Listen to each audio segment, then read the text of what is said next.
Hey everyone, कैसे हैं दोस्तों। आशा करती हूँ आप लोग अच्छे हैं। मैं भी बहुत अच्छी हूँ।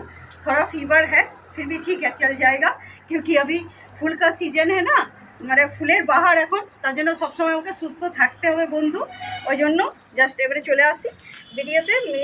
মেন উদ্দেশ্য যে উদ্দেশ্যে নিয়ে এসেছি আমি, এই জিনিয়াগুলো দেখুন, শুধু কালারগুলি দেখুন কি সুন্দর। এটা ডিপ অরেঞ্জ, যে যখন সূর্য উঠে না যে অরেঞ্জটা হয়ে থাকে সেরকম এই জিনিয়াটি একদম অরেঞ্জ। এটা গেরুয়া কালার, এটা হলুদ, আর এটা রানি কালার। এটা রানি কালার, ডিপ রানি কালার। এত সুন্দর লাগছে না দেখতে, মানে যতক্ষণ হাতের টাচ বা ফিল করে দেখবেন না ততক্ষণ বুঝতে পারবেন না যে কি বিউটি আর কি সুন্দর দেখতে। দারুণ দারুণ ফুলগুলো দেখতে, হেভি লাগছে দেখতে। এইগুলো জানেন তো, অফ সিজন যখন হয়ে যাবে তখন এই গাছ নষ্ট হয় না বন্ধুরা। জাস্ট এটার বীজগুলোকে সবসময় আপনারা কালেক্ট করে রাখতে পারবেন। যখন শুকিয়ে যাবে না, যখন শুকিয়ে যাবে বীজগুলো অবশ্যই করে কালেক্ট করে রেখে দেবেন একটা ভালো ভালো জায়গায় রেখে দেবেন, তাইলে ভালো হয়।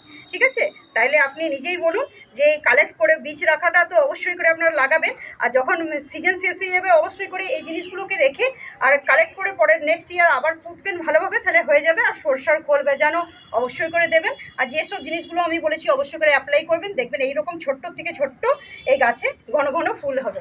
তাইলে আমার ভিডিওতে সবসময় থাকুন বন্ধুরা। যদি আমার চ্যানেল ভালো লেগে থাকে, আপনাদের গাছের তথ্যগুলি ভালো লেগে থাকে, অবশ্যই করে আমার সঙ্গে সাথে পাশে থাকবেন।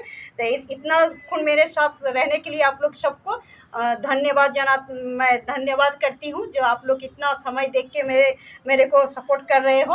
Thank you, tata bye bye.